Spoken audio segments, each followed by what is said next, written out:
on some big bucks today. I'll get on the track, big buck, and we'll look down today. It's a big 10-4. Welcome to another episode of the Adirondack Bucks and Beyond podcast. This podcast is sponsored by Stagger Gear. If you haven't yet, make sure you head on over to the Stagger Gear website where you'll find everything from their wool tracker jacket, their Apex Merino base layers, and even their 100% rag wool gloves and much more. Everything you need to keep you dry, warm, and comfortable for a long day's adventure in the woods. Be sure to enter our promo code ABB with any purchase made on the Stagger Gear website to get 10% off your order. That's promo code ABB for 10% off your order, all at www.staggergear.com.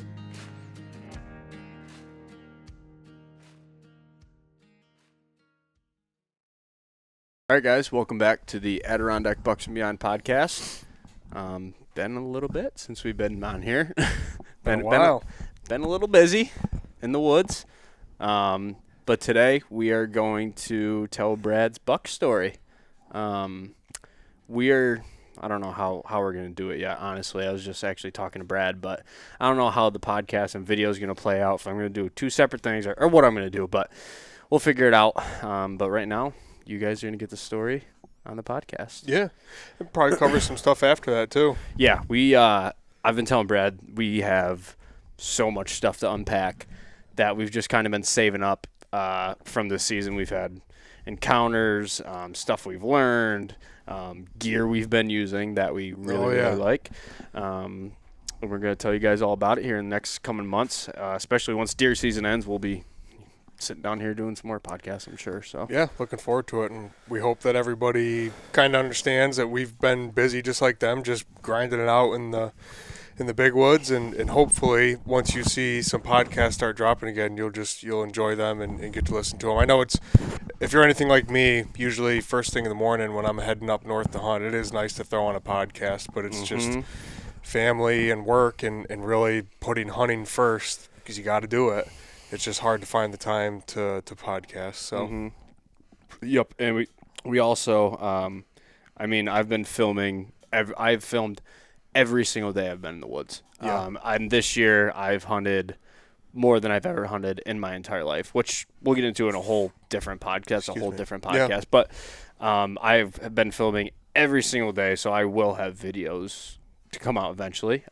Not much really. I had like a couple encounters, but yeah, I mean, if you just enjoy seeing the woods, enjoy seeing the Adirondacks, we're gonna have video for that. And I think everybody can watch a video where there's not a kill and still just enjoy the scenery. It can kind of bring you back to a time and place where maybe it just makes you feel like you're in the woods. We've all seen the same views and streams and everything else.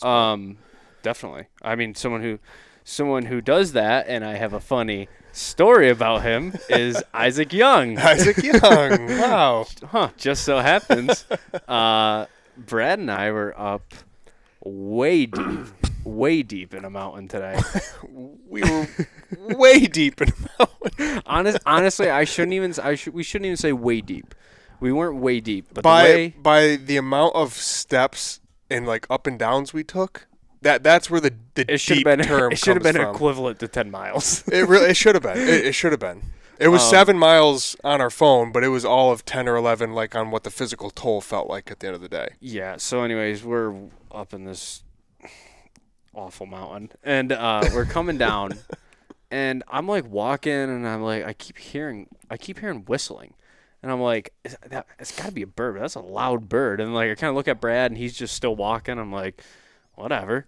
Yikes. Poor situational awareness there. And then I look over again, and Brad stopped, and he's like looking around. I'm like, okay, he heard it too. And I start looking around. I see someone standing up above me, and I'm like, how is there another guy up here? Like, who would be? That was my first thought was, how in the hell is there another hunter? Yeah. We just talked about it. And like first glance, I don't know who it is, but it looks like a younger guy. Mm-hmm. So I'm like, well, who's this young guy up in here? Not that was a problem at all. We were just shocked. I mean, we just got done talking about how we didn't think there was a lot of people going up. No, I mean, we just came out of some hellacious ravines, like hellacious. I don't really plan on going back, and we talked about it 100 times of how awful it was. We're like, just get out of here. Yeah. From a tracking standpoint, you couldn't cover good ground in there because it was just so treacherous. Right. We said we'd go back there in the fall, probably. Yeah, I'd and love go to still still hunt it on bare ground because Yeah. you could hunt down through those ravines and everything. But to just cover ground, not the place to do it. No, not really. So, anyways, we stop and Brad didn't see who it is, and I look up and I go, "You got to be effing kidding me!" We walk up and Isaac's standing there, and we were all just like, "How does this even happen?" Like we are in the middle of nowhere. Like there could be 10 other guys on that mountain. And you would never see them. No. If you were all hunting around each other. So, like, the timing of that was impeccable. And I just think crazy. the what's the word I'm looking for? Just the terrain was just so. The terrain was so substantial in there that I think we just had to, our paths had to cross because there was no other way to get around that portion of the mountain that we were both on. Yeah, but it's also so, like, cut up and jagged in there that I'm surprised he even saw us or heard us. Yeah, I don't think he could have gotten a ton higher than us, but he could have gone way lower. So it just worked out that he was on that same. Just weird. It was awesome, Yeah, though. it was awesome. Yeah, it was awesome to see him, and we talked to him for a little while before we let him go back on that buck track. Yeah. We were a little hesitant. We didn't want to let the Vermonter go back on the buck track, but for sure. It's kind of fun. It's kind of fun though because like we're all younger guys and we're still super spry, athletic, whatever you want to say. Like we could still we can go long distances in the woods, a lot longer than I'm sure we will when we're 50. So it's just fun to run into another diehard back in there. Yeah. And it's just like buck hunters kind of tend to run into other buck hunters in the same areas. I was just thinking about that too. Like I'm gonna remember that for the rest of my life. Yep. That's cool. And I'm glad we took a picture. Yes. And that wasn't even my initial thought, but as we're standing there, I'm like, we got to get a picture. Mm-hmm. Yep, I'm glad you did because that's awesome. Yep. So someday, Isaac, when my kids look at that picture, they're going to ask who that is, and I'll say the story. That's a deer hunter right there. Yeah. And I'll tell them the story. Yep. So pretty cool. Anyways, before we get too off topic, let's go into your buck story.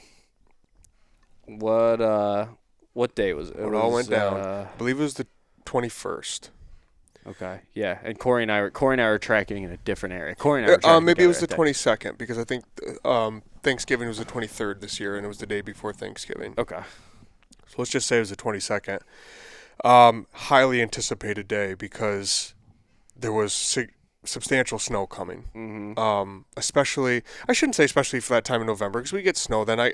We just hadn't gotten snow yet, so this was a really anticipated storm. Not a good snow. Yeah, and it wasn't like maybe you're gonna get some snow. It was like winter storm warning. There's snow coming in, and we were just like, oh, baby. We told the girls. We told the girls. We said, listen, this is our Super Bowl. We know. We know that you guys, like, your Super Bowls, like, family get-togethers and stuff, but this is our Super Bowl right here. Thanksgiving is way low on the to-do list right now, to be honest with you. Yeah. Pretty much everything is other than this snowstorm coming in. So, and it just worked out that I happened to really only be taking Fridays off from work, and it was even that was hard to do. I stay very busy at work. I have a very consuming job, and it's really hard to get away even during deer season because it's kind of one of those things that the more I step away, the more I kind of tend to get buried. So I'm very careful about how much I step away. But it's deer season. It's my passion. It's my Super Bowl. It's my time of year. It's all of ours. So they know when there's snow. Oh yeah. So it just so happened that this was going to be a stretch of time off for me. That I hadn't had all season yet, so I was going to have Wednesday, Thursday, Friday, Saturday, Sunday off that week. And here comes a snowstorm, my very first day off. and I mean, that Tuesday night that the snowstorm's blowing in, I mean, it's dumping snow at home. And if I'm getting snow at home, we're definitely getting snow up north. And yeah, it was actually that night I tried to drive up to like the foot of the Adirondacks, like in the Sacandaga Lake area, to meet up with I keep hearing that squeak. Oh, sorry. To meet up with Bailey and Corey, and I got like... Oh, that's right. Yeah, I got like camp. more than 3/4 of the way there, and I had to turn around. I'm not even one to get spooked by storms. I actually kind of like driving in the snow, but I mean, the snow was driving, and I had to keep pulling off the side of the road on this mountain and slapping my windshield wipers because they're getting stuck to my... It was a mess, and I'm like, I'm not potentially getting snowed into where I'm going tonight, or even worse, going off the road and smash my truck. I was gonna say, like, where our camp is way back. Yeah, like it's way it's back. way back dirt road, unmaintained. during the middle of a snowstorm, And anyways. Corey and I, when we were driving up there, I told him, I'm like, because we had told you guys just stay the night originally, and I'm like, if they don't bring their stuff to stay the night, like they might not be able to get out of here with how hard it's snowing right now. Yeah, no, and it was not cool for me to turn around because we're in a no communication zone up there, so I can't even give you guys a heads up. Luckily, Adam was coming behind me in his own truck, not physically behind me, but he was coming, and I gave him a call when I got service after I turned around. I was like, dude, I'm sorry, man, but this is not cool. It's a great storm, yeah, but it's not good to be driving, and I'm going home. I want to get serious about tomorrow anyways and get to bed early, because if I came to you guys out of there till late. Right, it would have been probably almost midnight. And we were going to do a podcast, I think. Yeah, we were, and it just kind of would have messed up my mojo. Like I was dead friggin' serious about the snowstorm coming in. Like I wanted to get on fresh snow and get on a track. So with that being said, about 2 weeks earlier, we'd gotten some snow up in a place we like to hunt, and I hardly would even call it snow, though. It was more like quarter inch of freezing rain with a dusting on top of it. So it was literally just a layer of ice out in the woods. This is while we're in Ohio, correct? Yes. Okay. And so nonetheless, I go up in there. I guess I didn't know that it was going to be crunchy like that, but I get up in there. It's super crunch, but I guess no snow, even though it's ice, is better than bare ground. Or yeah. Anyways, you get what I'm saying. So I crunch up the mountain. Jump. I end up, just by sheer luck, I jump a buck. We have a stare down. I can see he's got some nice beams on him. Buck works off. I give him like 20 minutes. I track him up to what I did not know was going to end up being his bed, because he didn't give me any indication. I end up jumping this buck out of his bed about an hour later at like 20 yards, and I got my scope gun, and he's just so close that I can't put him in the scope in 2 bounds, and he's gone.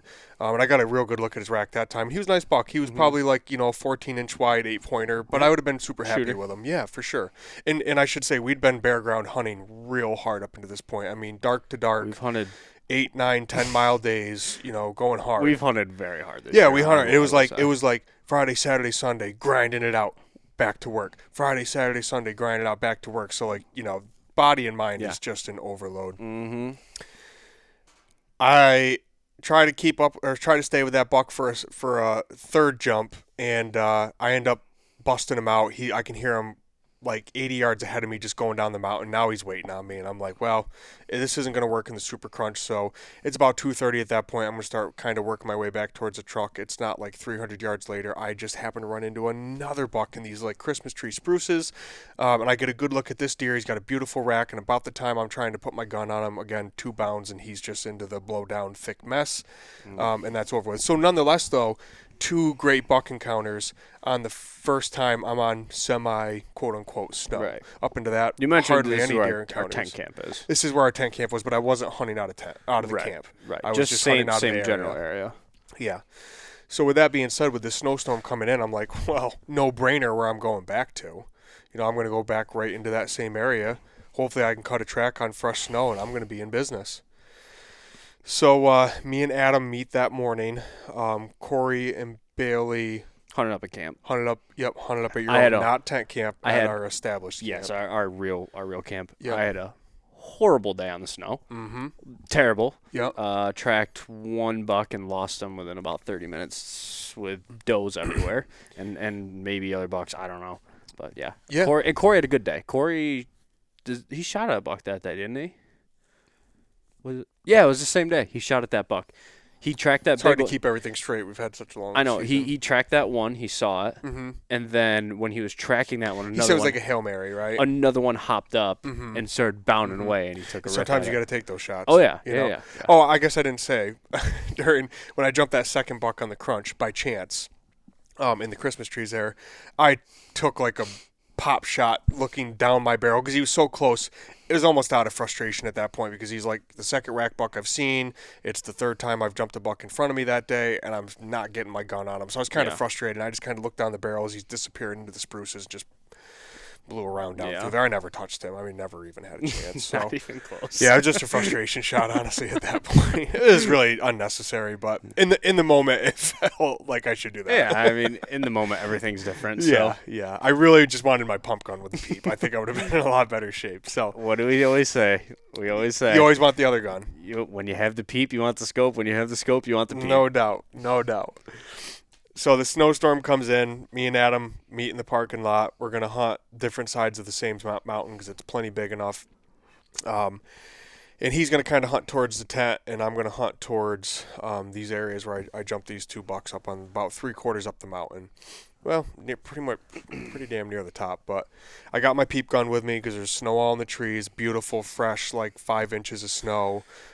It's slightly crunchy because it got pretty cold that night, just on top. Yep. But I wasn't totally worried about that because it wasn't that bad. So, man, I go about 3 miles and never cut a deer track. And I was really concerned about that going into that day because we know how it is when you get fresh snow and you kind of go right out at first light and catch a track. There just hasn't been enough time for the deer to move around, especially in a snowstorm And if you do like cut that. one, you're right there. Oh, boy. Yeah, you're right there. Yeah. Which is kind of what ended up happening. Right. So I go about 3 miles in and no tracks at all. No tracks at all. Doe or buck. It doesn't even seem like the woods are moving. You know, I'm not jumping grouse. No coyote tracks, no bear, no moose, no nothing.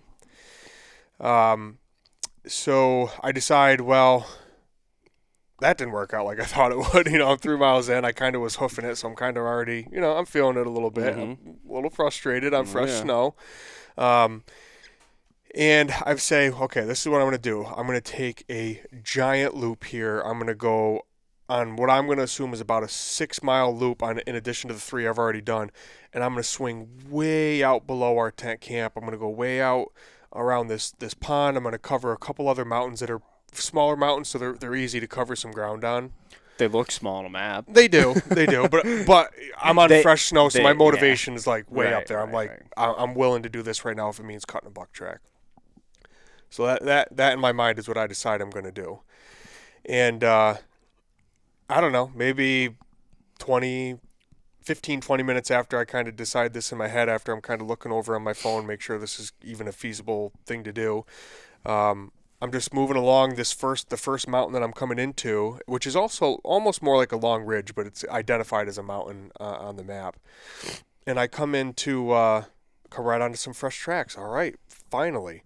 And I see it's a group of deer. And they're all walking in each other's tracks. So I really can't distinguish who's doing what, but I can tell that it's extremely fresh. And that day, like with the fresh snow, it was all just caving inside at least where I was, it was just caving inside the tracks. So you really weren't getting a very good look at it. I'm sure that was happening, but I could see their tracks. Like I could see the definition of their tracks very well. But they're all stepping in each other's tracks. But it's clearly fresh, not only because of the fact that the snow just fell last night, but I can also just tell, and I like when Joe DeNito says this, kind of to break it down, like it was common sense fresh. Right. I didn't have to study this to understand that this was these deer had just been here. And so I'm looking at the tracks. I'm like, well, they're kind of headed the same direction I'm headed, so why don't I at least just move along on them? There's deer in the area. We're kind of in that bucks are still rutting, maybe thinking about not rutting, but I mean, it's the 22nd. I mean, they're pretty much still rutting, seeking does. So I'll hang with these deer for a little bit. They're headed the right direction. So I go maybe 40, 50 yards on the tracks, and there looks like there might be a buck track amongst them, but it's definitely not anything impressive. So okay, maybe there's a buck in here. Now I am kind of interested in following this just a little bit longer because I know these deer are fairly close to me, and there might be a buck. Maybe I can just get a look at them, and they're clearly. I'm not going to say they're feeding, but they're clearly milling around in the area. So I know I have some time to try and get a look over at these deer, and we're in fairly open hardwoods. I'd call it mixed hardwoods with a little bit of spruce, enough that you're not just out in the wide open. There's plenty of visual obstructions there. So as let's say I go another 100 yards on the track, or on the tracks, and I could see where a deer in that classic case steps off, and it's the track that is definitely a buck track, but pretty darn small, And that deer very clearly goes around this downed log, and I see where the does, whether there was 2 or 3 does, hard to say with all their tracks intermixed, but the 2 or 3 does, they go right in between these 2 little spruce trees in a way that if that buck track went through that, I'm definitely done with it now because they're way too close together, and he clearly does not have horns on his head that I'm interested in for this day. Right. And he swings out around it. I'm like, okay, now I am interested because he made a very deliberate move to go around where these does went through. And man, I don't go another 40 or 50 yards past that, and I'm not sneaking, but I'm like 3-stepping and kind of just standing there taking it all in. It's only like 9:30 in the morning. I got plenty of time. And I'm just standing there watching, and I catch movement about 60 yards out in front of me, and it's a really dark deer. And immediately I can just tell that it's a buck, just by its posture and the way it's carrying itself. It's just walking forward through some small Christmas trees, and I can't really see its head. But just the way it's like almost got a strut to its walk, I'm like, that's definitely a buck. Yep. And by the time I process that, the deer's kind of coming out into the hardwoods, and I can see it's got a rack on its head. And this is with a naked eye. And this is where it gets wild. And this is where it gets real in a hurry. Really real. So he's got a real nice rack on his head. I can see this with a naked eye, and now he's got his nose down, and he's kind of working over something right there, and he's quartering to me actually, and he don't have a clue in the world. I'm standing there looking at him, and nose to the ground, kind of quartering to me. He's just taking his time, kind of working at me, but he's working at an angle that he's going from my right to left, and there's a little knob right in front of me, and he's kind of gonna work behind that knob in about 40 or 50 yards. And I'm kind of one of those guys that when I can get an opportunity to shoot, I'm really not going to wait for that in the big woods. And I think it's good to be that way. I think you should be careful about picking your opportunities in the big woods. I think if you could shoot, you should just shoot. Yep. So I got my peep gun. He's about 60 yards. It's going to be kind of a good poke for my gun. So gun comes up, safety's off, and he's kind of nose still to the ground. He's kind of turned away from me now, and he's pretty hard quartering away from me, and I just put it basically like center mass on him, and my bead pretty much covers him up. And I pull the trigger, and the buck just goes down in a pile right there. I just see him go limp, and I just see him go right down. So like maybe 1 or 2 seconds of like recovering from the recoil and what just happened, I'm like, run over there. So I go running over there, and I'm racking shell out of my pump, and as I'm maybe like 15 yards from this log that he went down behind, and it's all happened very quickly. I'm like, where is he? Where is he? I can't see him. Why can't I see him? And as I start to round this log, I can see him, kind of struggling behind the log. And I think, I don't know if this is nerves or if he's just kind of finishing up behind the log. And as I'm rounding the log, I can see he's trying to get to his feet. After you just watched him. After I just watched him drop. And I'm 10 yards away from him now, and I can see he's got a beautiful rack of horns on his head. So now I'm like really invested. Oh, you were that close? Oh yeah. So now like I'm even more invested because I knew he was a good buck when I shot at him, but I'm looking at him from a distance with a naked eye. Now I'm 10 yards away from him, and I can see he's got a really nice rack of horns on his head. So I'm like, oh, and he's getting to his feet now. So the buck gets to his feet. He's kind of like pulling himself forward with his front feet, and he's kind of like falling and slipping, and he's kind of working his way off the mountain now. And it's at kind of a gentle grade, so he can kind of get himself, going at a decent speed. He gets up to his feet. Again, he's half fallen. I'm half fallen. I'm coming around the log, and I can see his left shoulder is not working at all. He's kind of holding it up. So I pull the gun up. Pow! I take another shot at him. Clearly missed. Buck's really getting to his feet now, and he's heading downhill. Rack another one. Pow! I shoot again. Miss again. Now I start running after him. I can see he's kind of coming in another opening. Pow! Shoot again. Miss again. He's probably at like 30 yards now. He's still struggling. I'm trying to run after him. He was that close still? Yes, but I mean, dude, I'm in freak out mode. I just watched the buck pile up when I first shot him. When you originally told me the story, I picture like him coming out from behind the log, you taking the shot. Because you took a shot right when he came out from behind the log, right? Yeah, and then I picture him like 60, 70 yards. No, like out he's in right, front dude. of you. He's right in front of me, and I'm right there, and I'm like watching me shoot at him. It's one of those things where do you think it was like you weren't? Obviously, you weren't taking your time because it's no, I wasn't. Such a crazy I was situation, freaking out. I was freaking out because I got this big, beautiful buck that I just shot and watched go down. He's somehow getting to his feet now, and I'm he's moving, and I'm like trying to look down my peep, but I'm kind of like just watching down my gun at the same time. I was a mess. Yeah. I've never encountered this before. I've never had a deer get back to its feet. I've never had a turkey get back to its feet, for that matter. So I've never been in this situation. No. And he's got a beautiful set of horns on his head. I just tracked him, so to speak. You know, got basically kind of still hunted along the track and shot him. But so there's 4 rounds right there, and I've only got 1 in him, and he's doing pretty good at this point. Like, I'm watching him move down the mountain pretty good. I'm like, oh, this is not good. So tough. They're just so tough. And so, like, I'm watching my dreams, like, running down this mountain away from me, and I have no clue what's going on. And I should also say he is not spraying blood at all. There is no blood. None. And I never even got to really look over at all where I shot him, because this is all unfolding very quickly. So 4th round gets fired, and I'm still like half hustling down the mountain here. Let's say kind of a jog / heavy breathing / what the frick is going on right now. I know I need to change magazines, so I'm changing magazines. I'm like trying to reach to my right, unzipper the side of my fanny pack, and pull the next mag out while not thinking to just like ditch the other mag. Like law enforcement training comes in, like just ditch the mag. Excuse me. Tactical reload. It's a tactical reload, like real deal tactical reload. So I get the other mag in, rack the round in, and I can still see him. He's out in front of me. Now I'm picking it up because I got another round. I got a round in the gun, and now I'm full blown running down the mountain. I like try to come to a half kneel as I'm like sliding. He's out in front of me. Pow! I shoot again. He's at like 60, 70 yards now. Clearly miss again, and that time I really tried taking a good aim at him, and now I'm getting frustrated because now like that was an intentional aim, and now I really aimed at him that time. Yeah, like this is not cool. Like this is not going well right now, and I'm about I'm 3 miles a little over in now, and he's heading dead away. Like we're about to have a really messy situation here. So now I'm at a full-blown sprint after that 5th shot. I am running for my life after this buck, trying to catch up because I can see him. He's running, but he's struggling really bad. I'm like, if I can run him down back to like a 30, 40 yards, maybe I can get another shot in these hardwoods. And he's headed right towards the swamp. I know he is because it's a giant swamp down below me. And as I'm running for my life, watching this buck of my dreams running out of it, I pull my right hamstring so bad.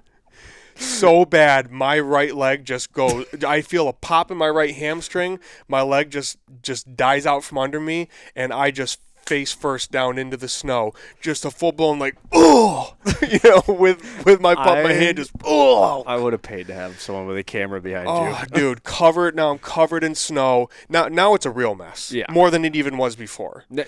Like all joking aside, like this is not even just from the injury though. Like okay, like I just. Totally don't understand what happened here. I just missed 4 decent shots at this buck. I just face first into the snow. My leg is killing me now. Like I know I just hurt myself real bad. Yeah, I knew you were hurt because you texted me. You said I just shot one, but I'm hurt bad. Yeah. I mean, I played a lot of sports over the years, like I'm sure everybody else, and I'm still a very active guy. I've pulled my hamstrings before, and dude, I pulled my right hamstring so bad. My leg was hurting so bad. And that pop that I felt was very significant. And you got to think, dude, I'm running on pure adrenaline. I was breathing so hard. Dehydrated. I was dehydrated. I was breathing so hard that I could taste like blood. Mm-hmm. Like when you're running hard sprints, basketball, football, like I could taste blood. I'm adrenaline dumping. I've just hurt my leg really badly. And I don't know if I just hurt it so bad that I just like literally detached my hamstring from my leg, and I'm 3 miles back, and I just put a bullet in a buck that's got a bad leg now too. It was not cool. It's funny for us to laugh about, but in the moment I'm like, this is not cool. Right. So which now we have great fuel for grandpa jokes. Oh my God, 100%. So he's put time on me. Like now I don't see him anymore. I can't hear him, and he sounded like a disaster going down the hill because he's just barreling like I am. And now I don't hear him. I don't see him. We're getting farther away. Adam is so far from me, and that's not even a factor now because I don't need Adam to come to me. I just need to focus on trying to kill this buck. So now Brad's chasing a 3-legged buck on one leg. Yeah, he's got a bad leg and I got a bad leg. It's a leg for a leg right there. It is literally a leg for a leg. So my leg is hurting real bad, and I start limping along on the track. I got you can imagine, I have a million thoughts going through my head right now, and this is just not a cool situation, mostly because I feel like I've totally screwed this buck up. I'm not even worried about myself. I'm frustrated because I know how this goes with deer when you bump them, let alone when you wound them, and he's getting along as good as he is. This isn't a deer that I'm like going to catch laying in a bed 100 yards from now and he just can't get up. Can I finish him off? Like He's going to go as far as he can. Yeah, dude, they're warriors. Like, he could go a long ways like this, and he might die from it, but he could go a long ways. He could go a long ways out there. And I mean, if we get, these thoughts are going through my head. I'm like, if this deer takes me 5, 6, 7 miles, like, what if I can't get back out? I can't risk that almost. But I'm in a conundrum. Like, who am I? I shot and wounded this buck. Yeah, I got a bag leg. So does he. He just took a freaking bullet to the left side of his body. Right. Enough that it dropped him in a pile. So a lot's going on. So I'm like, I'm obviously going to stay with the track for right now. So I'm going along on the track, and I know he's going to bed down fairly quickly because he is injured. And I go about 200 yards on his track, and I'm trying to take it easy, but I feel like I should still kind of move along. So I'm like half limping down through the woods, just keeping my head up. His track is pretty obviously in front of me, so I really don't need to pay attention to the track. And I come to a bed. He brought me down into this like wet area. It's all spruces, real tight, you know, and I come right up to a bed, and I'm like, man, I know how this is going to keep going today. We're just going to have this marathon. So I go out of that bed. He starts going right towards this huge swamp. I'm like, I knew it. I know he's going to cross this swamp, and that is just going to fucking screw me. And I'm just not willing to leave yet, though. That's the problem. Is I know what he's going to do to me, and I know that I'm not going to leave him. And this is going to be a long day. Yeah. Night as well, potentially. Yeah. So he's going towards that swamp, and he probably 300 or 400 yards down. He starts heading into that swamp after we get out of all this sprucey mess. And he walks out into the swamp, and I'm just looking out over this vast swale beaver meadow swamp, and there's just a huge mountain on the other side of it. And he only goes a little ways out into it, and he starts like half circling back to his right, like he wants to come back into where, the spruce that we just left. I'm like, okay, well, that's helpful.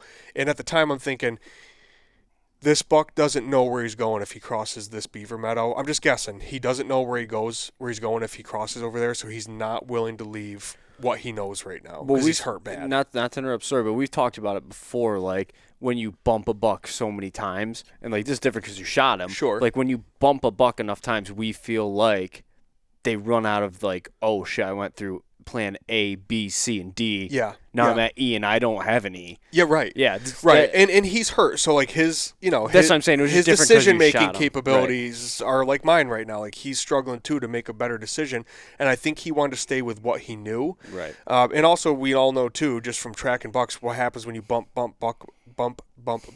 buck a lot. A lot of times, if you watch your track, you've just done a huge circle around the mountain. He's just circled you because he's staying with what he knows. Right. So that was the best news I'd had in about 45 minutes was he wasn't going to take me across this swamp. I'm like, oh my God, okay, thank God. Like if we can stay in this general mountain system that we're kind of working along here, I can stay in the game with him. Like I'll keep myself in the game. So when he comes back into those spruces, we work up through them about 100 yards, and he starts coming back out into some open hardwoods. Again, about 45, 50 minutes has gone by since I initially shot him, but it feels like 2 hours because I'm going real easy on his track. Now, and what is his track looking like right now as you're following? Yeah, I'm glad you brought that up. He was a 3-track the entire time. He was not setting that fourth leg Not setting down. it down, and he was still running? So, no, he's walking. Every time he would bound, it'd only be for 50, 100 yards, and he'd start walking again, which again, it was bothering me that my leg was hurting so bad because I'm like, I could kill this buck if I had fresh legs right now because he can't go far fast. Right. And his 3 prints are very close together, so I know he's just kind of getting along. But he's still a deer, so he can move at a good pace. So we get out of that green stuff and that wet bottom, and he wants to kind of head back up to the mountain that I initially shot him on because it runs long, and we just got down below at half mooned it, and now we're headed back towards the bottom of that same mountain. And by a stroke of God, man. I'm just easing on this buck's track up as we're starting to get into the hardwoods. And the track, and I'm kind of showing you on the camera, I know you're facing at me, so it doesn't make the same, but his track is going this way, off to my left as I'm looking at it, and I'm following up through the hardwoods. And I catch movement up ahead of me, kind of moving from right to left. Not kind of, it was moving from right to left. And it wasn't even movement that I necessarily saw at first. It was just that hunter's instinct. I was just, look up, and I looked up, and there was movement up ahead of me, and it's a deer. And it's about 40 yards out in front of me, maybe 50. I'm looking at it in my head. And are you easing along at this point? I'm like easing along because that's the best I can really do. Right. And I don't want to go fast because I know we're coming back out to the open hardwoods, and I do want to be mindful that it is only about 10 o'clock. We're going the right way. Mm-hmm. I know he wants to bet again. I don't want to screw this up. But that's really easy for me to sit here and say that now. In my head, I'm like, I'm never going to get him. I'm never going to get him. I was being really negative about it. I'm like, I'm never going to get him. You screwed this up, you fucking asshole. Like, you screwed this up bad, man. Right. So I see this deer up there, and it's standing behind, like always, I say, man, a little spruce tree. It's like a beech tree in front of it. But I got a good look at the deer's body. And just with the naked eye, I'm looking at it, I'm like, I don't know if that might be a doe. I don't know what that is, but it's not. Obviously, it's not on the track that I'm looking at. And I'm in about 5 seconds time as I'm analyzing all this, the deer turns its head and I can see it's got a really good beam. I'm like, that's got to be him. I just flick the safety off. I'm like, it is what it is. It's a buck. It's either him or it's another buck, and I'm going to shoot him. Mm-hmm. So I just put the peep right on him, and the peep's looking beautiful on him now because he's not so far away. And I just put it center mass, and I pull the trigger, and the deer just goes down in a pile. And of course, I just feel like the weight of the world come off my shoulders. You knew it was him. I knew I did. I knew it was him. That's fine. I knew it was him. And you're going to see in a video later on, I took a real quick video as I'm like hustling up the mountain towards him. I'm like, I think it's him. I can't believe this, guys. I think it's him. I don't know if it's him. It might be another buck. Oh, it's him. Because as I'm coming up on him, because I had been so close to him when I first came around that log, when I first shot and got a good look at his rack, I just knew what his rack looked like. Right. And as I'm walking up on him, I can see it's definitely the same buck. And I say in the video, I'm like, I think I could cry, boys, or something like that. But like, you talk about me not thinking this was going to work out, and I'm hurt real bad. Right. Wow. That was like a really weird experience. Yeah. So he was, his chest was kind of rising a little bit because he was just finishing up, but I'm like, no way, I'm not doing this again. So I shut my phone off real quick, and I gave him another one point blank. And like, that was the most satisfying shot I'd taken all day because I knew at that point he was not getting back up. He's done, Yeah, he was not getting back up. And I can honestly say in the moment, I just remember thinking to myself, like, it wasn't even exciting. Yeah. There was no elation there. Yeah, there was like, it was just different. Like, how we always are when we get deer together. Like, that's our Super Bowl. Like, we said, like it. Yeah. There's just a different feel to that one. But it's just a crazy situation. Like, it was a crazy situation. Like, when I shot my buck last year, you see in the video, I'm like, wow, I can't believe it. I wanted this so bad. And that just because it worked out so beautifully. It was so unexpected. But again, like, not only because you got injured, like, we really do care about the deer so much. That was tearing you up. It was, I know, killing me. That he was still hobbling along, and I know you were beating yourself up like, now I just hurt myself and I can't catch up to this buck, and he should be dead right now. Yeah, he should. So be like dead. That's a hard thing to be excited about afterwards because you felt so bad about. Yeah, and it's funny because I just recently listened to a podcast again with Hal Blood talking about on Big Woods Bucks. He was talking about the buck he killed this year, and it was the same situation. Like, he sees the buck out in front of him, naked eye with his peep gun, shoots the buck. For me? Yeah. Oh, sweet, thanks. You're welcome. Shoots the buck with his peep. Buck goes down. And he specifically says in the podcast that he basically hurried right up to the buck because he says, I don't like when they do that. Yeah. I've had bucks get up on me, is what he says in so many words. Well, boy, I understand that now. Because I have shot a lot of bucks that piled right in their tracks over the years. A lot of farm country bucks and stuff. Yeah. I've never experienced what happened to me, and I just was so unprepared for that moment. And how do you prepare for it? Right. We wait all year to shoot a rack buck on snow. And for him to be coming to his feet like that, I thought I was going to come around this log, his buck's going to be piled up, and I'm just going to be freaking out. So anyways, in the moment when I walk up to him and he's dead and I've finished him off, My leg is hurting me really bad, and I'm just so thankful that I killed this buck, but I can't even, like, get down next to him and, like, enjoy him. I'm in a lot of pain. I have no idea how I'm going to get this deer out of here. I'm so far back. Corey and Bailey are, like, at best 4 hours out from me. And I know I'm basically not going to pull this buck 3.5 miles out through these mountains. There's just wait, guys. The story gets even better. Too many obstructions, yeah. As I look at the other part of the story right now, because it's still tender.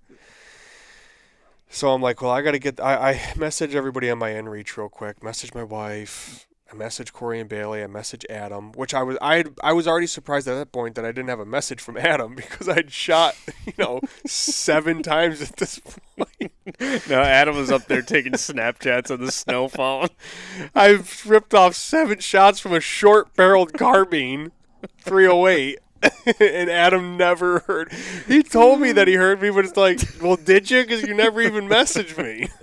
You clearly weren't too worried about me. I love you, buddy. I'm just picking on you, but so I'm like, well, I got to get this buck gutted and figure out what the heck I'm going to do here. So I can't.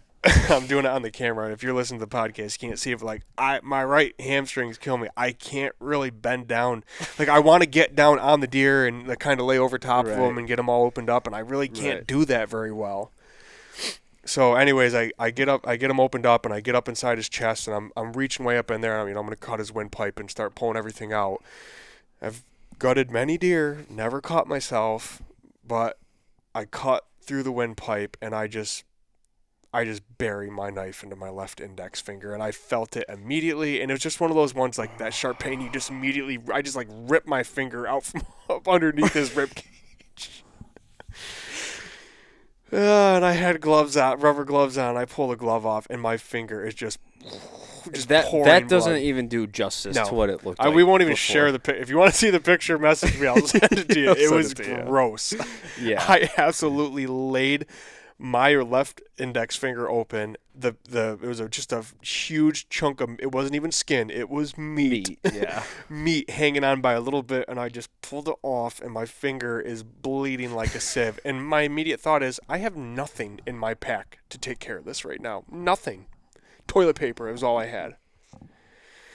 So hence why in the photo you see on Facebook and Instagram, me with the buck, I have a blue glove in my left hand because I wrapped all the toilet paper that I had that became immediately soaked right through, and I put that blue glove on to kind of hold the toilet paper in place. The only thing I had to potentially wrap it with was some orange tape that I keep with me in case I have to ever keep a buck in the woods during the snow. I can hang orange tape above him if he gets snowed on. I mean, if you really, really had to, you could have cut your shirt or jacket or something. That's true. But I'm not cutting my nice stagger jacket or my nice stagger base layers. Are you crazy? Well... Or my nice, I got to be honest, my nice darn tough socks. I ain't cutting them either. So we were down to nothing at that point. Yeah, no, you're bleeding out, actually. It was bleeding so bad initially. It was so stupid at the time, but my initial thought was, again, maybe this is law enforcement kicking. I was like, I got to tourniquet my finger. I mean, you don't tourniquet a finger, but I was like, damn, that thing is bleeding wicked bad. Well, to be fair, when we walked in the next, well, I don't want to ruin the story. Well, hold on. I'm going to get past this part pretty quickly. So I'm going to have to cut that out. I laid my finger open. I get him gutted. I dragged the buck for 600 yards. Surprisingly, my leg worked good from a strength standpoint. It was just I couldn't fully extend it, and it was just very sore and tender. And I was also running on pure adrenaline still too. Like there was also like a slight bit of like fear still in me about what was going on. Like there was some survival in me at that point. So I dragged the buck for 600 yards. I'm communicating with Adam on my inReach intermittently the entire time. And then messages are taking forever. And Adam eventually catches up with me. I had left the buck at that point. I had taken some photos with him. Felt like a complete piece of shit for leaving him because it's one thing when it's my choice to leave him because I just physically can't anymore from a point of having dragged him as best I could. This was just because I'd made a mess of the whole day. Yeah. Obviously unintentionally, but I'd made quite a mess of that day. I had texted you and you texted me and said that you're her. I'm like, just leave him. Yeah, you did. Just leave him right there. Yeah, that was actually like the first thing you said. We didn't really have back and forth on it. And it was like a no-brainer for me. But the next day was Thanksgiving. So like that, and this buck is 3.5 miles in here. Right. It, when you count all the mountains and everything else in. You make it 5 miles for everything we But I was going to say, though, now we said it was we have to go back the next day. The next day when we went in, and we were looking at the snow and cords, like, oh, the buck was bleeding right here. And you're like, oh, no, that was my finger. Yeah, that was, right there on the snow. Yeah, that was toilet paper that I had taken out because it was so blood-soaked, and I just threw it on the ground. Like, you know, it'll degrade. Yeah. You know, it was covered in blood. Right. And I hobbled out of the woods that evening with Adam, and the main walkout. So we stopped the tent camp real quick. Luckily, we had a first aid kit in there. I was able to better bandage my finger up, and I wiped it with some stuff that burned. Oh my God, did that burn bad? But you know, I need to get it cleaned I'm glad up. that came in handy. Yeah, no, it came in really handy. You never know, and it's like a dollar store type. But boy, it came in really handy. So we stopped at the tent quick. I rested for a little bit. I actually laid down on my pillow for about 10 minutes. That was just a mess. And just supremely dehydrated at this point. Yeah. Supremely. By the end of the day, it was 11 miles on my phone. I had done 11 miles all said and done. How much of that was on a hurt? On a hurt leg. I mean, all of 8 of it. To be, cautious, all of 8 of it. Yeah. So I hobbled myself out, and the walk from our tent camp to our trucks on good legs usually takes about 50 to 55 minutes. Yeah. And it took me all of about 2 hours and 15 minutes. So you can think about how much I was slowed down. And I had to stop so much. My legs were cramping to high hell. I was trying to drink water. I just couldn't. There was no way I was going to use my Sawyer bag to rehydrate myself in time. And I got out that night. It was a really long drive home. I was kind of disappointed in the way things went down because it should have been pure elation, but it was more just like exhaustion and replaying everything that happened. And with that being said, I want to say now I'm super happy about what happened. Oh yeah. You know, I'm so proud of that buck. Oh, I mean, that is an Adirondack buck hunter, dude. Like, I'm sure there's so many people out there that have some crazy wild stories, maybe a little less injuries, but about bucks that were this deep, or like crazy dehydration, or even talking to Todd, like Todd could tell some stories about times where his blood sugar got weird on him and things got dangerous in a hurry. Yeah. I'm now looking back, I'm super proud of that buck. He's a slammer. Shot him on the track as far as I'm concerned. I found deer tracks and I worked him over, for 200-300 yards and ended up shooting him broad daylight in the open hardwoods. I also think like what you just said is what people don't understand about hunting in the Northeast or the Adirondacks is not for everybody. It's not. Yeah. It's just not. And I think that is what some people don't understand when they come here. And when they come here, they're like, oh, I'm way out here, like by myself. Sure. Anything could happen. I mean, they probably don't have in reaches, if they're like new to it and stuff. So I think that's what drives a lot of people away. Yeah, and I mean, I'm not some jamoke that's like just picked up hunting a year ago. Like, I've been hunting my entire life. Hunting is my passion. I've shot a lot of critters in my day, and this was just a hunt that unfolded in a completely unexpected, unimaginable way. And I was just a deer hunter, dude. Like, I was running on pure adrenaline and motivation to kill a buck that I had just shot into, and like literally, thank God, like some things came together and I ended up killing him so that deer doesn't have to suffer. And at the end of the day, so I can get my buck, I'm out there to get my buck. Right. And I got him. Right. I got him, and he's mine now, and we're kind of connected in that way. And I'm like that about deer hunting. Like, I'm a bit spiritual in that way, man. I think everybody has a buck on any given day that's meant for them, and he was supposed to be my buck this year, and things didn't go as planned, but I got him killed. And at first, they didn't go to plan, but like, right, that's how it was meant to be. And how it was meant to be. And it makes, now looking back, like, it's actually funny because everybody that I've told the story to, and I haven't told the story to everybody, just anybody that inquires kind of what happened, because it was a big deal. Like, my family was all aware of it, because when I texted my wife and told her that I was hurt, like, I had some family got very concerned. Bianca never texted me, and she texted me. Yeah. I was like, hey, have you heard from Brad? Yeah. And then I got nervous, and I'm like, how aren't they out yet? Yeah, because she knows no matter what, like, I'm going to take care of myself. Right. Like, it'll be a cold day in hell that I die on the mountain. Like, if I died, something went really, really wrong. Really bad, yeah. But with that being said, I lost my train of thought there. But where was I going with that? We were saying... Yeah, I'm super. Just the fact that I'm super Oh, proud the spirit, of all that. you're talking about like the so I was, spiritual part, but yeah. people that inquired. That's what I was talking about. Right. People that inquired about the story. It wasn't that I was. I expected more people to think that sounded really dumb, the way that it worked out. But actually, a lot of people were just like, "Dude, that is a crazy story." Yeah, it is a crazy story. Like, that's a story you'll have for the rest of your life. And I'm looking back and I'm story. like, man, well, like, if Jim Mass had told me that story, I would be, whoa. yeah. Yeah. Yeah, I'd be like, I enamored with that story. Because isn't that what we want? Mm-hmm. In some way, shape, or form, like, that adventure that story? 100%. Yeah, so to be able to look back now and everything that happened, I'm super proud of that buck, and it is a crazy story. And you guys just don't understand how thankful I am for Corey and Bailey, and Adam too, but mainly for Corey and Bailey the following day, on Thanksgiving Day, to take time to come way back in with me and get this buck out of there, because without good friends, I was injured to the point where I was not doing that by myself. Yeah. And you had done it too. I'm not getting choked up. Sorry, I just had to clear my throat. Yeah, he's crying actually. I'm crying actually over here. Thank you, Brad. I appreciate that. I just couldn't have done that without those guys, and that was also what I was concerned about walking out with. I was just like, man, thank God for my friends, because without them, this deer is not coming out for like days on end. Right. And now that's a problem. Yeah. Well, Well, first off, you would do the same thing. I know if Corey and I were hurt, and second off, you still hiked back in the next day with us. It's not like you just sent it, which we told Brad, we're like, just stay. Like, we'll just go take care of it and then get it out. And you're like, nope, I'm going. Yeah, I'm going. When I got home that night, I pull in the driveway.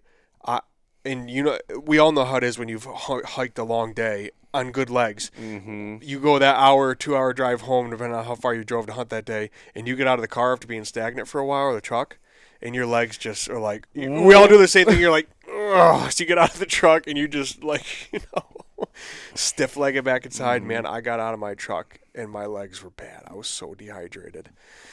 And I howled my way up the stairs, and I went right into my mother and my wife had to help get my clothes off of me, leaving my base layers on, but get my pants off me, get my shirt off me. I just could not pull my pants off. I couldn't even take my boots off because I couldn't step on the back of my heel and pull my leg up out of my boot, because you're using your hamstring to do that backwards. I think a lot of that pain, I really think a lot of that pain and stuff was because you were so dehydrated, though. I had to have been. Absolutely, because after I drank a ton of water that night, I drank some liquid IV, I drank a Gatorade, I was just pounding liquid. I got some food in me. I didn't think there was a shot in hell I was going up on that mountain the following day, but I could not fathom the idea of asking you two to go in and get my buck without me being there. Right. Not from a selfish standpoint, from a standpoint of, I don't send my friends in to get deer for me. That's not how that works. Right. I'm not like in a wheelchair type of thing, So when I woke up the next morning at 5 a.m. and I roll out of bed, my leg is very sore, but I was in far better shape than I had been the night you before. got along pretty well. I mean, you were hobbling, but... Yeah, so I brought my hiking poles with me, and then once we got moving on the trail, and I felt a lot better. Like, I'd slept off all the... some of the disappointment and the aggravation and the frustration with myself. Once I got moving along and kind of loosened and warmed up my legs, I felt pretty good. Yeah. So, and there'll be a lot of video. We had a good day. We had a good Thanksgiving morning. We went in there. You guys... It was pretty quick. We hung that buck up. And we hung him up. Cut him up. Packed him out. Yep. And really wasn't that bad at all. No, and that's kind of the story. I mean, when we were walking back in there, though, you and Corey both said, you were like, wow, we are pretty back in here. Like, this is farther than we thought. Yeah, when we got to tent camp, I was like, oh, so like I had pictured it being on this other, for whatever reason, on this other finger that we had hunted earlier during muzzleloader. I thought it was like right there, and then we kept going. I'm like, oh, and you're like, oh no, we still have to go down and then back up. I'm like, oh my goodness, yeah, you were back here. That's if you're hurt, like really hurt back there, man, I would not want to be back there for the night.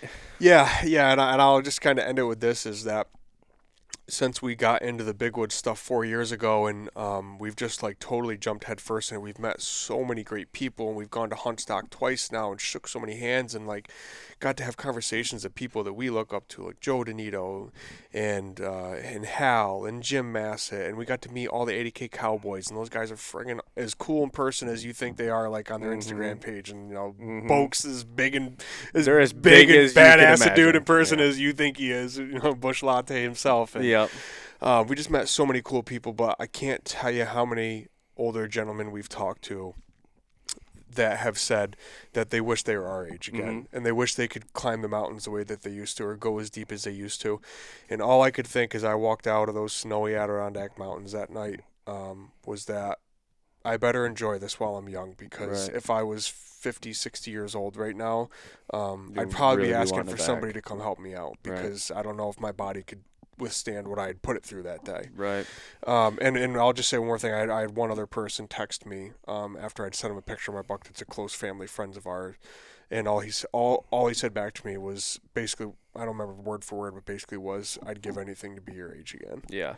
So yeah. And you said that even before this. Like, you said that all season. Every time we're like, oh man, do we go over that next ridge? And you're like, well, we can do it. We can do it now. Like, yeah, we're physically capable of doing it. So yes, let's do it. Yeah. Like, you've said that, but you've said like along those lines all season. I have. So, and I said it then, today. You said it today, but you said it before today too. No, I know, but it's just that, like, I think all the time about the long game, right? For tracking and hunting in the big woods, and like we're gonna have a lot of older years where we just can't do that anymore. Right. Like, we're gonna have 20, 30 years where you're kind of more home than you're hunting anymore, because you're just too old to do a that. tree stand hunter. Yeah, if you could live to be 90 years old, well, from 70 to 90, you don't cover the woods the same. That's 20 years. That's 20 years of not doing it anymore. So if there's any older gentlemen listening, please understand that. Like, we appreciate hearing that, and you know, we feel for you, and we hope that you still get to spend your time, and just know that we are trying to make the most of being young men right now, because time does fly, and just like that, we're on the eve of the last day of the Northern Zone Rifle right now as we speak. So another season is going to come by. Yes, we are on the eve. Crazy that tomorrow is the last day of Northern Zone Rifle. It's been an amazing season. Outside of, I'm the only one that's killed a buck in our group, but take that buck away, I've had so much fun.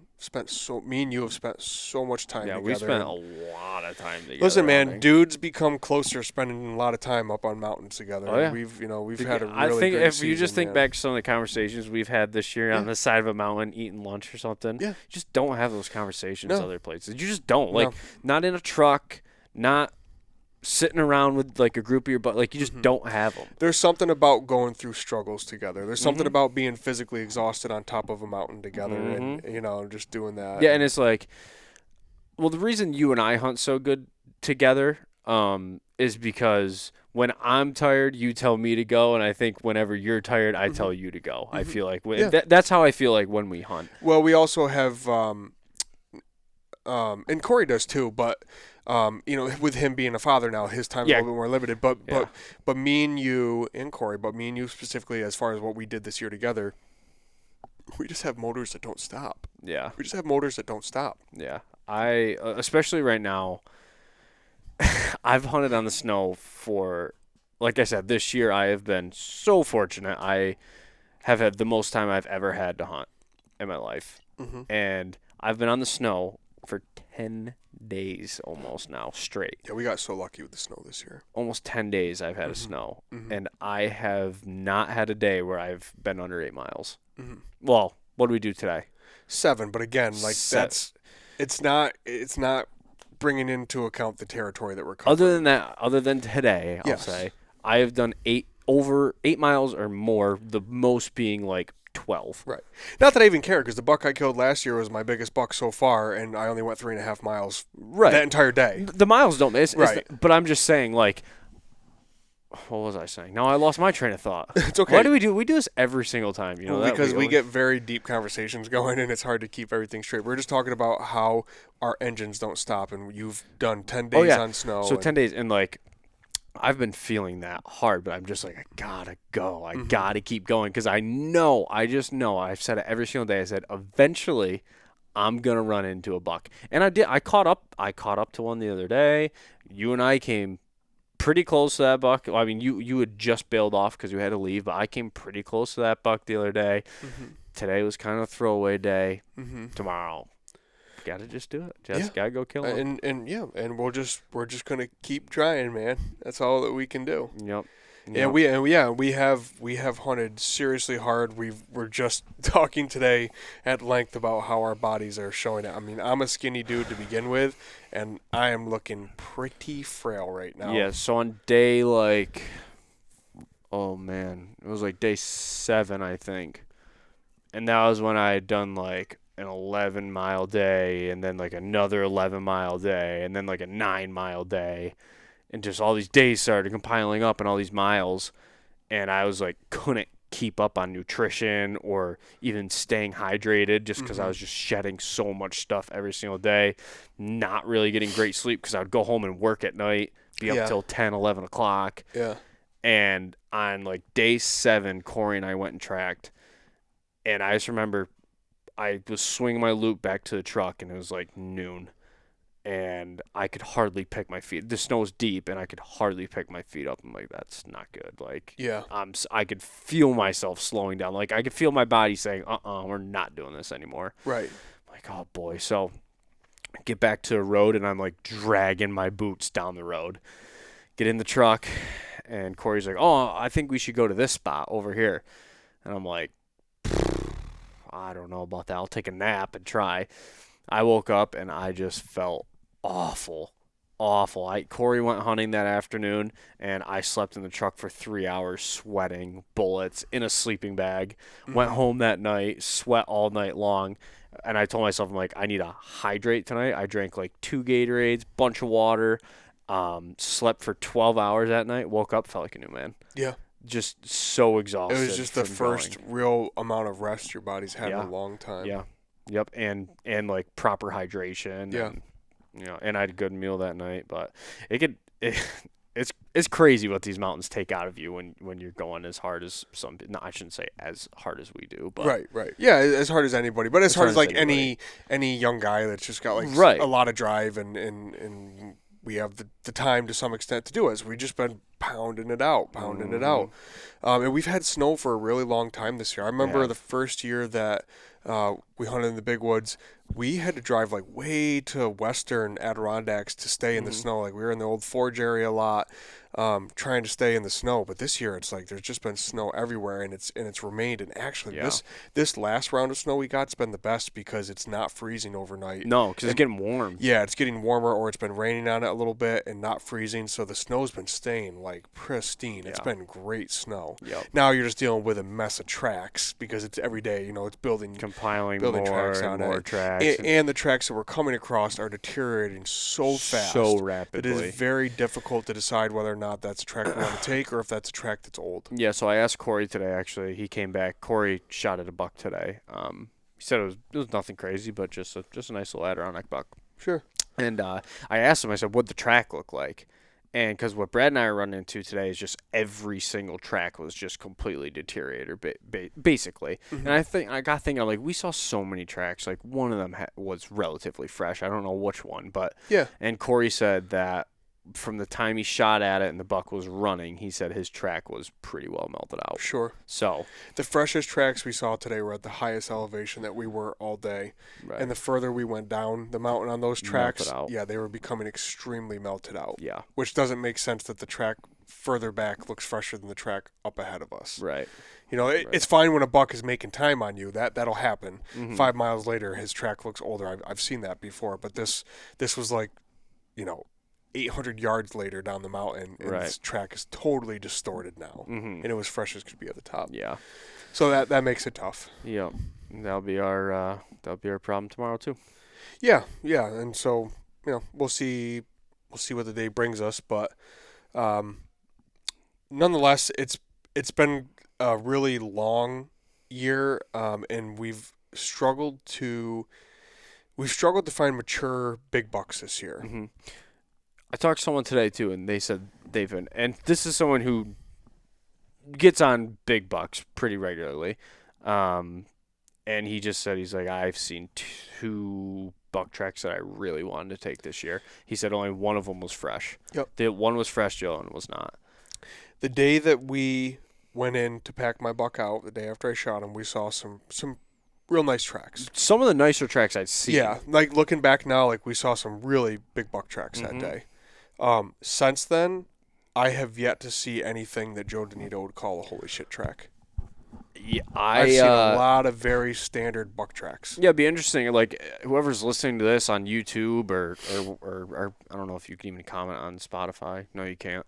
But on YouTube, I guess. Like, let us know if you hunted the Adirondacks. What have you been seeing this year? Have you seen any big whopper tracks? Because I know a couple of people have said they just haven't been finding them. Yeah, there's been years past where it seemed like every day find at least one big buck track. Yeah. And it might have been old and it might not be something that you follow, but this year it's like I couldn't pay somebody to give me a real big magnum buck track. I haven't seen. I mean, I've been telling to come back to you every day. I'm like, these bucks have such small feet. I can't even tell what I'm following. Yeah, here. and for whatever reason, like our cameras have told the same story. Now we ran the majority of our cameras around in the area of our tent camp, but we didn't do better than maybe like 115-inch 8-pointer this year, maybe. I have an absolute giant on camera. Right. His foot Yeah. is not impressive. Right. The least bit. And he's also not at tent camp. No, he's not at tent camp. I'm Right. just saying in general. But, like, going back to the foot thing. Like, sure. Yes, like, we have a bunch of just average cookie cutter bucks up at our tent camp. Right. Small tracks. Right. I have an absolute giant on camera. Right. And his foot is no bigger. I mean, I have a picture of just his foot, like, in the camera, basically. Right. And it's tiny. Yeah, I guess my point being is for whatever reason last year our cameras picked up a bunch of really nice big bucks, big mature bucks, like bucks we'd love to shoot. Okay, sorry. Yeah, I'm just saying like this. I get what you're saying. Yeah, now. this year has just been a lot of cookie cutter, very standard Adirondack 8s, some 5s and 6s mixed in, but we didn't get those couple big slammers that moved through while they were chasing does or whatever. We just didn't get any slammers on camera this year. What's interesting is this year I think we've ran, which is so contradicting of a podcast that we did last year about trail cameras, how we use trail cameras and stuff. Remember, like, yeah, I don't even know if we should use them anymore. Yeah, well, it's less about the hunting. It's more just about we like getting pictures of big deer. I love getting pictures of big deer. Yeah, it's really exciting to know what lives where you hunt. But we do have more cameras out this year than I think we ever have. Yeah. In a lot of places. Yeah. And I think we have the fewest big bucks that we've ever had on camera, aside from the one I have and then the one on. Sure. Yeah. Well, I just want to kind of circle back to the trail cam thing. Like the best camera I have is on a pond that I did not hunt once this year. I did not hunt it once. It's like it's not about the cameras aren't out as a hunting tool. Right. They're just out to inventory what bucks are living, maybe in that swampy mountain range system right there. That's all I'm saying is that we just want to see who's hanging out there. Because last year there were a bunch of big bucks in there. Yeah. This year a bunch of really standard 8-pointers. Yeah. I would shoot any one of them, but I'd be lying if I said I'm not trying to shoot some Adirondack hogs. Yeah. Who isn't? That's the point, right? Yeah. That's the point. Yeah, but it's just interesting. Like, we haven't got pictures. I know, like, again, I've talked to a lot of other people. They haven't got a lot of pictures of big bucks, and they're just not seeing big tracks. I don't know. It's just weird. Maybe it's just ironic that it's. I don't think there's any real rhyme or reason to it. We just maybe didn't narrow down some areas where like some real big. And next year, that camera could have, 25-pointer. Yeah. Yeah. But. What do you think? Yeah, that was good. That was good, man. Yeah. There's probably plenty for we now. We have so much to talk about that. I don't want to hit little things here and then sound like we're repeating I'm ourselves. sorry. This is our first time being back on a podcast in a little bit, so we might be a little rusty. Yeah. And my mind the entire time was like ping-ponging back and forth because I'm like thinking of so many things that I wanted to talk about. I'm like, just save it for another one because it could be a full podcast. Oh, yeah. So... We'll do that. Yeah. We definitely want to chat with some other guys, and we're kind of bummed. I wish I had like a time machine so I could just kind of transfer Isaac and Kevin and Connor here right now, so we can sit down and chat with them for a little bit, just because they're in the Adirondacks right now. And even the BWB guys came over this year, which is awesome. Like almost their whole crew, core crew, is here hunting in the Adirondacks. Yeah, dang, we could have. It's just so hard to do podcasts with the way we work during hunting season. It's hard to do podcasts together because we're usually on our own schedule, especially when snow hits. Sure. But and then you'd think it'd be easy, but like once hunting season's over and everybody falls back into the routine of everything they've been putting back off, well, and everybody, like, it's kind of hard to remember what happened during deer season. You're not in the same train of thought. And the weeks after deer season, we'll try pounding like a couple. Usually out. Winter you can do it in, but like once spring hits, deer season's just gone out of your turkey mind. season. I love turkey hunting, so I'm engulfed in turkey season. I'm not even going there. No, we won't. We still have some deer season left. We still have tomorrow. We still have a week of late muzzleloader. Yeah, I'm going to the Catskills if I don't shoot one in the Adirondacks. Yeah, it's looking like late muzzleloader is going to be back to the bare ground. So back to the bare ground grind, which is okay. I like hunting the bare ground too. Yeah.